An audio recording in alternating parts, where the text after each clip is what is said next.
was the age of discovery and exploration. In the year 1609, Henry Hudson, commanding the Dutch ship Half Moon, sailed into what is now known as New York Harbor. There he discovered a great river. Determined to explore it, he sailed north until he came to the mysterious Catskill Mountains. He and his crew paused there to marvel at the landscape around them. They declared it to be the most beautiful on earth and took an oath that wherever their travels would lead them, they would return to this fair place. They journeyed on, sailing their little ship ever northward, until they disappeared near the frozen top of the world.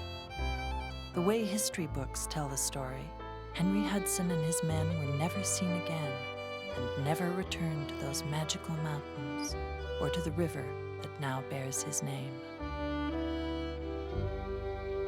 But there is more than one way to tell a story.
Many years ago, when the country was still ruled by England, there lived a simple, good-natured, though lazy fellow called Rip Van Winkle.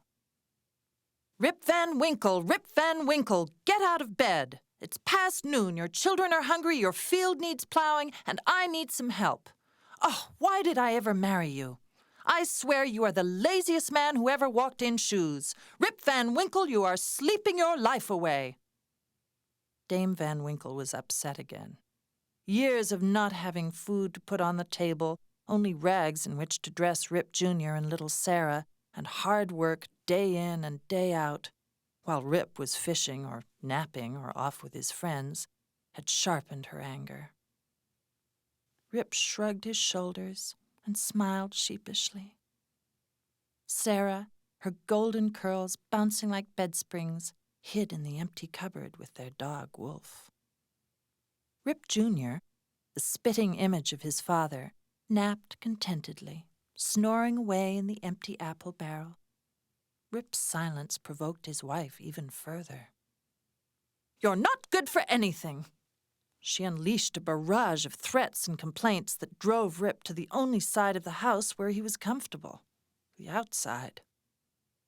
"Well, Wolf," said Rip, "now that we're out, why don't we walk down to the inn and see what's new?" Dusting himself off and whistling just a bit foolishly, he set off for the center of the village. Rip Van Winkle didn't like to work. Everyone knew that. But he wasn't a bad man. He was well liked in the village, especially by the children. In part, this was because he was the best teller of tales in the neighborhood. He could make up a story that would frighten the fins off a fish or tickle the berries off a fresh-baked pie. Children would surround him as he walked, tugging on his coat and clambering on his back. "Tell us a story, Rip," they would cry, and Rip usually would. But today he walked unimpeded to the inn and was greeted there by his friends, Nicholas van Schicker, the innkeeper, Jacob Vinderbox, the schoolmaster, and old Peter Vanderlust. They gathered every day in front of the inn under the sign of King George III.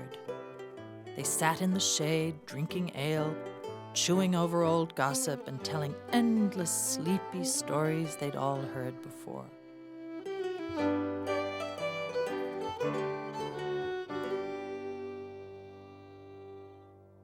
Rip took his seat on the bench and was just getting settled when his wife burst in upon the tranquil group.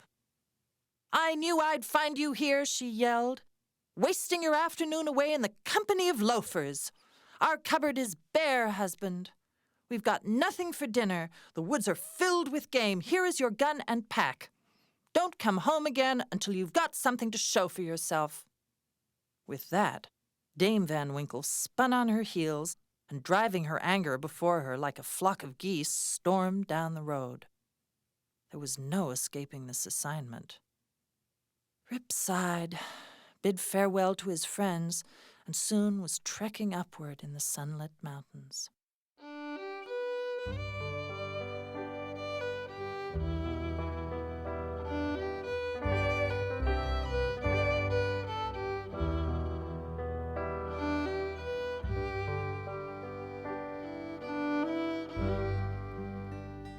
Late in the afternoon, in a part of the country unfamiliar to him, he lay down to rest on a green knoll.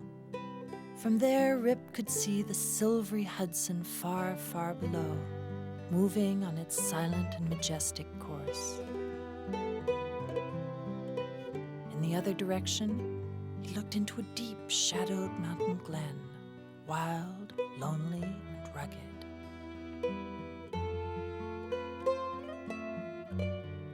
Rip lay on his back, lost in thought. The mountains began to throw their tall, blue shadows over the valleys. It would be dark long before he could reach the village. "Don't come home," she had said, "until you have something to show for yourself." "I have nothing," he thought. "Not even a squirrel for the table. How can I go home now?" Suddenly, he heard a voice calling, "Rip Van Winkle?"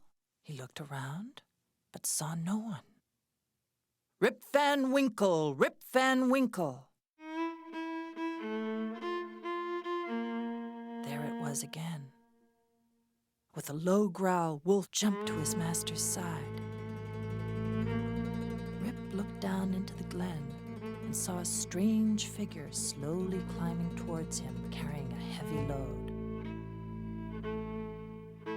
The stranger was a grizzled fellow, dressed in the old Dutch style. He carried a stout wooden keg full of ale and made signs for Rip to assist him with the load. Rip took the keg from him and followed him up the narrow gully.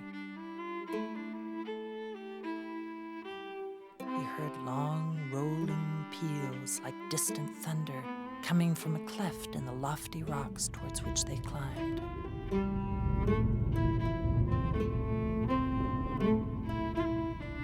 They passed through the opening and came to a hollow like a small amphitheater surrounded by tall cliffs. In the center was a company of most peculiar-looking men, with old-fashioned clothing and odd faces. They were playing at ninepins. With each roll of the ball, thunder echoed throughout the mountains. One, taller than the rest, seemed to be the commander. Tucked into his belt were 2 pistols with carved handles, and from it dangled a long sword. He held up his hand, and the sound of mountain thunder fell silent.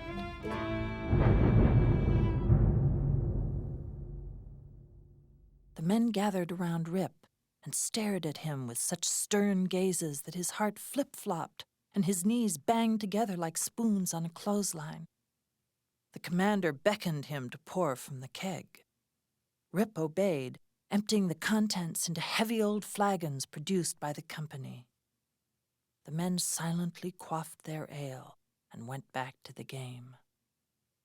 The commander pointed to a silver flagon which had mysteriously appeared in Rip's hand and ordered him to drink. Rip didn't think it was a good idea, but he didn't want to be impolite. So, with a nervous little laugh, he raised the flagon to his lips and drank. It was rich and bubbly, thick with the scent of barley malts and sugars. A strong old drink, too strong for him. He felt unsteady on his feet as if he were on a ship in a rough sea. The whole world was spinning around him. He heard the crash and roll of thunder. His eyes whirled in his head. The ground disappeared and he was falling through space. The commander was tumbling after him, faster and faster, almost upon him. He reached out to take the flagon from Rip's hand.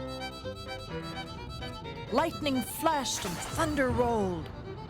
Rip shut his eyes tightly and covered his ears with his hands.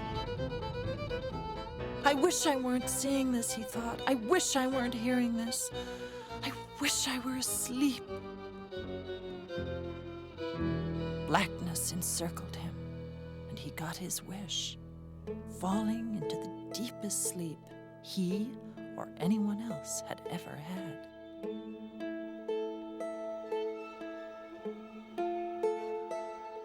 He slept all night and all the next day and each day after. Week followed week. Leaves fell from the trees and the season changed. Snow blanketed him. He slept on and on. Great events passed him by. The pages of history, turning slowly, began a new chapter without Rip Van Winkle.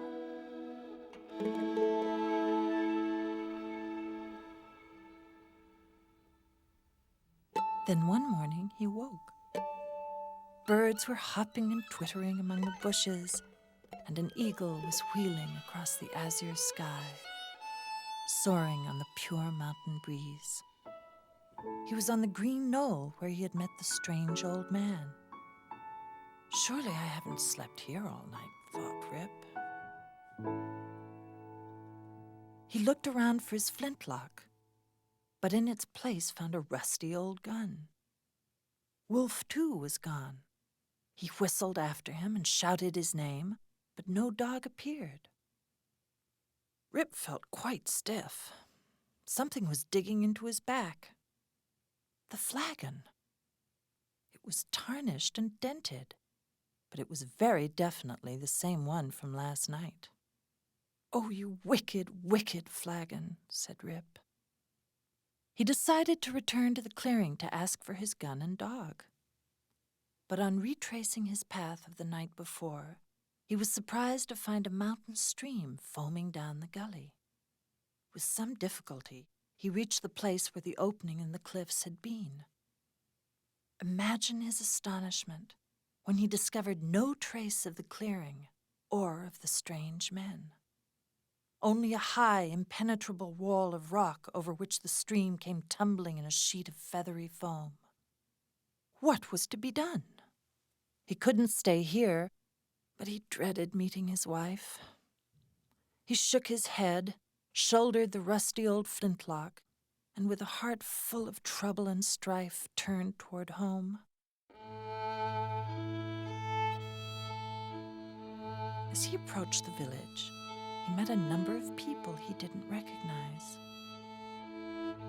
This surprised him, for he thought he knew everyone. They, in turn, all stared at him and stroked their chins so thoughtfully and often that Rip found himself doing the same. To his amazement, he discovered he had grown a beard 10 feet long. How could this be, he thought. It's as if I haven't shaved for 20 years. He entered the outskirts of the village. A troop of unfamiliar children ran at his heels, pointing rude little fingers, hooting and laughing at him. The very village had changed. There were rows of houses he had never seen before, and other houses had disappeared.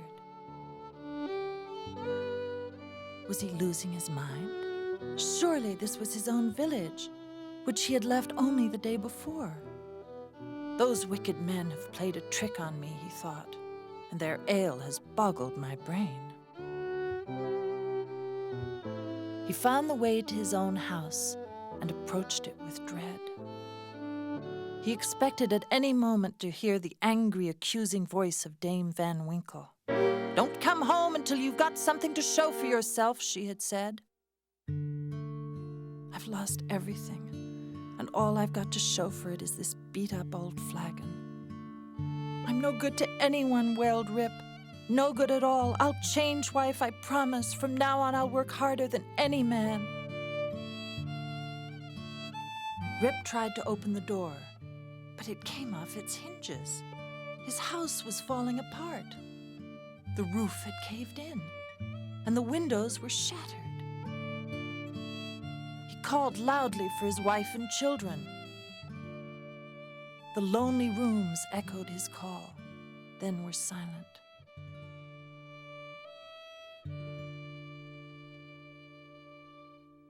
He hurried to the village inn.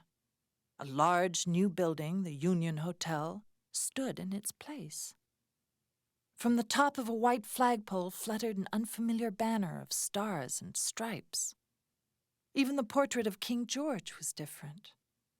There was a bustling, busy crowd about the place, and the appearance of Rip with his rusty gun and ancient torn clothes attracted immediate attention.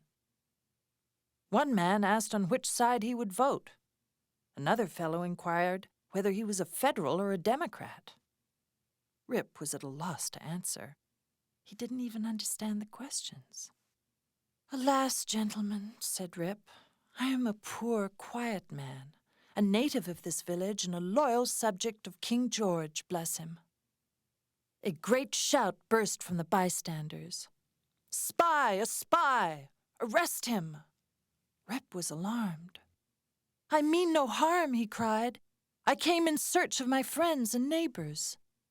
Where's Nicholas Van Schicker?" A man replied, "The old innkeeper? Why, he's dead and gone 18 years now." "Where's Jacob Vinderbox, the schoolmaster?" "He became a great general in the war and is now in Congress," answered another. Every answer puzzled Rip. Such enormous lapses of time. And things he could not understand. War, Congress. He cried out in despair, "Does nobody here know Rip Van Winkle?" "Oh, Rip Van Winkle," they all exclaimed. "Sure, there's Rip Van Winkle leaning against the tree." Rip looked and beheld a perfect copy of himself as he was when he went up the mountain. "If that's Rip Van Winkle over there, then who am I?" "Not myself.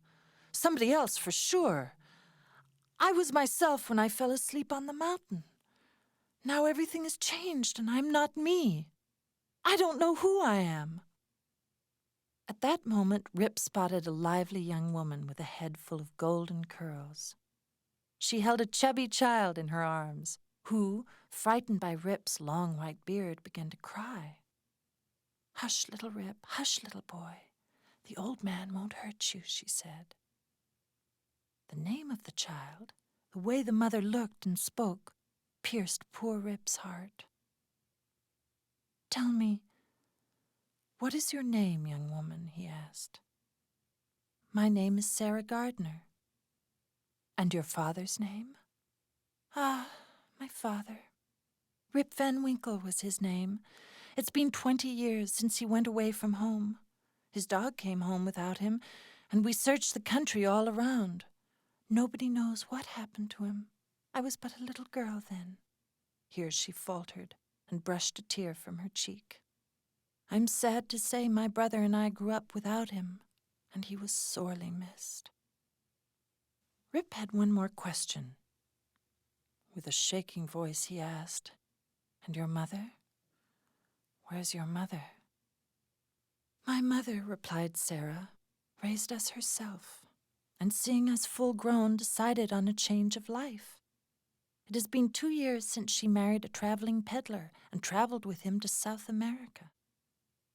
Rip could contain himself no longer. He caught Sarah and her child in his arms. "I am your father," he cried, "young Rip Van Winkle once, wrinkled Rip Van Winkle now. Does no one know me?" A voice called out, "I do." It was old Peter Vanderlust. He remembered Rip at once. "Rip Van Winkle, old friend, where have you been all this time?" Rip told his story, and all were amazed. None more so than Rip himself, to whom 20 years had seemed to be one night. There were some doubters, but they were quieted by Peter Vanderlust. "It's a fact," he said. "The Catskills are haunted. The spirits of Henry Hudson and his crew keep watch over the river and mountains every 20 years. My father once saw them in their old Dutch costume, playing at ninepins in a mountain hollow."